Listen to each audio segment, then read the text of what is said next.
Hi, ക്രിസ്മസും new year ഒക്കെ വരാൻ പോവാണ്. അപ്പോൾ നമുക്ക് ഈ ന്യൂ ഇയർ റെസൊല്യൂഷൻസ് ഒക്കെ എഴുതുന്ന ഒരു സമയമാണല്ലോ. അപ്പോൾ ആ ന്യൂ ഇയർ റെസൊല്യൂഷൻസും വിഷ് ഫുൾഫില്ലിംഗ് റിച്വലും കൂടെ ക്ലബ് ചെയ്തിട്ട് ഒരു പരിപാടി ചെയ്താലോ? ഈ വരുന്ന ഡിസംബർ 31 ചെയ്യാൻ പറ്റുന്ന ഒരു റിച്വലാണ്, വിഷ് ഫുൾഫില്ലിംഗ് റിച്വലാണ് ഞാനിന്ന് നിങ്ങളുമായിട്ട് ഷെയർ ചെയ്യുന്നത്.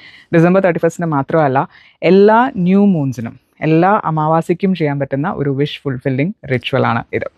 ഈ വിഷ് ഫുൾഫില്ലിംഗ് റിച്വൽ എന്ന് പറയുമ്പോൾ ഇനി വരാൻ പോകണം, അടുത്ത അമാവാസി വരുന്നത് ഡിസംബർ 31 ആണെന്നുള്ളത് കൊണ്ടാണ് ഈ ഡിസംബർ 31 ചെയ്യാമെന്ന് പറഞ്ഞത്. എൻറ്റയർ ഫാമിലിയിലുള്ള എല്ലാ ആൾക്കാർക്കും കൂടി ഒരുമിച്ച് ചെയ്യാൻ പറ്റുന്ന ഒരു റിച്വലാണിത്. അത് നമുക്ക് വളരെ ഫൺ ഫില്ലിംഗ് ആയിട്ട് ചെയ്യാവുന്ന ഒരു കാര്യം കൂടിയാണ്. വീട്ടിലെ കൊച്ചു കുട്ടികൾ മുതൽ പ്രായമായിട്ടുള്ള പാരൻസ് വരെ, അല്ലെങ്കിൽ എല്ലാവർക്കും കൂടെ ഒരുമിച്ച് ചെയ്യാവുന്ന ഒരു റിച്വൽ. ഈ അമാവാസിക്ക് നമുക്ക് മൂണിനെ കാണാൻ പറ്റില്ല. അപ്പോൾ അന്നാണ് നമ്മൾ ഈ റിച്വൽ ചെയ്യുക. എന്നിട്ട് അടുത്ത 15 days ആണ് അതിൻ്റെ ഒരു മെച്ചുവറിങ് ടൈം. അല്ലെങ്കിൽ ആ വിഷ് അവിടെ നമ്മൾ തൂക്കിയിടുകയാണ് ചെയ്യേണ്ടത്.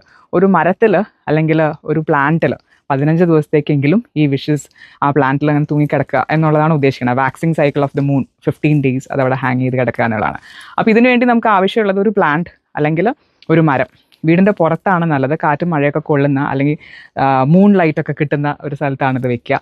ഇനി പുറത്ത് അങ്ങനെ ഒരു സ്പേസ് ഇല്ല എന്നുള്ളവർക്ക്, ഫ്ലാറ്റിലൊക്കെ ഉള്ളവർക്ക് ബാൽക്കണിയിലും നിങ്ങൾക്കൊരു ട്രീ അല്ലെങ്കിൽ എന്തെങ്കിലും ഒരു പ്ലാന്റിൽ നിങ്ങൾക്ക് ഈ വിഷ് ഫുൾഫില്ലിംഗ് റിച്വൽ ചെയ്യാം. അപ്പം നമ്മുടെ വിഷസ് എഴുതി ആ മരത്തിൽ തൂക്കുക എന്നുള്ളതാണ് ചെയ്യേണ്ടത് ന്യൂ മൂൺ തന്നെ. അത്രയേ ഉള്ളൂ. അതിന് ബാക്കിയുള്ള ചില ചെറിയ കുഞ്ഞു കാര്യങ്ങളും കൂടെ ഉള്ളത് പറഞ്ഞു തരാം. ഇപ്പം കുട്ടികളെയും കൂടെ എഴുതിപ്പിക്കാന്ന് പറഞ്ഞല്ലോ. അപ്പോൾ കുട്ടികളെ കൊണ്ട് എഴുതിപ്പിക്കുമ്പം അവർക്ക് ഇഷ്ടമുള്ള പോലെ എഴുതാൻ പറയുക. എന്ന് വെച്ച് കഴിഞ്ഞാൽ ഇപ്പോൾ പ്രസൻറ്റ് ടെൻസിലൊക്കെ എഴുതണമെന്ന് നിർബന്ധമൊന്നുമില്ല. അവർക്ക് എനിക്കിങ്ങനെ ഒരു ആഗ്രഹമുണ്ട്, എനിക്കിത് നേടാൻ ആഗ്രഹമുണ്ട്, അങ്ങനെ അവർക്ക് ഇഷ്ടമുള്ള പോലെ എഴുതിക്കോട്ടെ.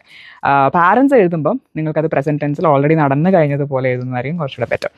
ഇനി ഇതിൻ്റെ യൂസ് ചെയ്യുന്ന പേപ്പറിന് കുറച്ച് സിഗ്നിഫിക്കൻസ് ഉണ്ട്. യെല്ലോ കളർ പേപ്പറാണ് നമ്മൾ ഇൻക്രീസിങ് ആയിട്ടുള്ള ഒരു വിഷിന് വേണ്ടിയിട്ട്, ഇപ്പം വെൽത്ത് ഇൻക്രീസ് ചെയ്യാൻ അല്ലെങ്കിൽ വിസ്ഡം ഇൻക്രീസ് ചെയ്യാൻ, കുട്ടികൾക്ക് നോളജ് ഇൻക്രീസ് ചെയ്യാൻ ഒക്കെ ആഗ്രഹിക്കുന്ന കാര്യങ്ങൾ എഴുതുമ്പം യെല്ലോ കളർ പേപ്പറും, റിലേഷൻഷിപ്പ് ലക്ക് അല്ലെങ്കിൽ ലവ് റിലേറ്റ് ചെയ്ത കാര്യങ്ങൾ കുറിച്ചുള്ള വിഷസ് എഴുതുമ്പോൾ റെഡ് കളർ പേപ്പറിലും, പ്രൊമോഷൻ റിലേറ്റ് ചെയ്തിട്ടുള്ള കാര്യങ്ങൾ എഴുതുമ്പം വൈറ്റ് കളർ പേപ്പറിൽ ബ്ലാക്ക് ഇങ്ക് ഉപയോഗിച്ചിട്ടും. എല്ലാത്തരം ബ്ലാക്ക് ഇങ്ക് തന്നെ ഉപയോഗിക്കാം, പക്ഷേ ഈ കളർ വ്യത്യാസങ്ങൾ ഉണ്ടെന്ന് മാത്രം. അപ്പോൾ ഇങ്ങനെയാണത് എഴുതേണ്ടതും. ഈ തരത്തിലുള്ള പേപ്പേഴ്സാണ്. അപ്പോൾ ഒരു കളർഫുൾ ട്രീ ആയിട്ട് അങ്ങനെ കിടന്നോളും. ഇനി അത് പുറത്ത് നമ്മൾ മരത്തിൽ ഈ ന്യൂ മൂണിൻ്റെ അന്ന് ഈ വിഷസ് എഴുതി ഹാങ് ചെയ്യുന്നു. ആൻഡ് അത് അവിടെ കിടന്നോട്ടെ, അത് അഴിച്ചു മാറ്റണ്ട. കാറ്റും മഴയൊക്കെ കൊണ്ട്, മൂൺ ലൈറ്റൊക്കെ കൊണ്ട്, സൺലൈറ്റും ഒക്കെ കൊണ്ട് ആ വിഷസ് അങ്ങനെ കിടക്കട്ടെ. അത് തന്നെ അലുത്ത് ഇല്ലാണ്ടായി പൊക്കോട്ടെ. അപ്പോൾ ഇത് ഒരു വളരെ ബ്യൂട്ടിഫുള്ളായിട്ട് പ്രാക്ടീസ് ചെയ്യപ്പെടുന്ന ഒരു ടാവോയിസ്റ്റിക് വിഷ് ഫുൾഫില്ലിംഗ് റിച്വലാണ്. എല്ലാ ന്യൂ മൂൺസിനും നിങ്ങൾക്ക് ചെയ്യാവുന്നത്. അപ്പോൾ കുട്ടികളെ കൊണ്ടൊക്കെ ചെയ്യിപ്പിക്കുമ്പോൾ അവർക്ക് ഫ്യൂച്ചറിനെ കുറിച്ചൊരു ഹോപ്പ് ഉണ്ടാകുന്നതിനും, അവർക്ക് ഒരു എന്തൂസിയാസവും മനസ്സിൽ ഒരു കോൺഫിഡൻസും അല്ലെങ്കിൽ ഒരു എയിമും ഒക്കെ ഡെവലപ്പ് ചെയ്യാനും ഒക്കെ നല്ലതാണ്. എല്ലാവർക്കും ഒരു പോസിറ്റീവ് ആറ്റിറ്റ്യൂഡ് ഡെവലപ്പ് ചെയ്ത് എടുക്കുന്നതിനും, എല്ലാവർക്കും ആ ഒരു ഗോളിന് വേണ്ടി വർക്ക് ചെയ്യാൻ, അവരെ ഇൻസ്പയർ ചെയ്യാനും ഒക്കെ ഹെൽപ്പ് ചെയ്യുന്ന ഒരു മെത്തേഡാണ് ഈ വിഷ് ഫുൾഫില്ലിംഗ് മെത്തേഡ്. അങ്ങനെ എഴുതിയിട്ടിട്ട് നമ്മളതിനെ മറന്നു വിട്ടേക്കുക, അത് ഓട്ടോമാറ്റിക്കായിട്ട് നടന്നോളും.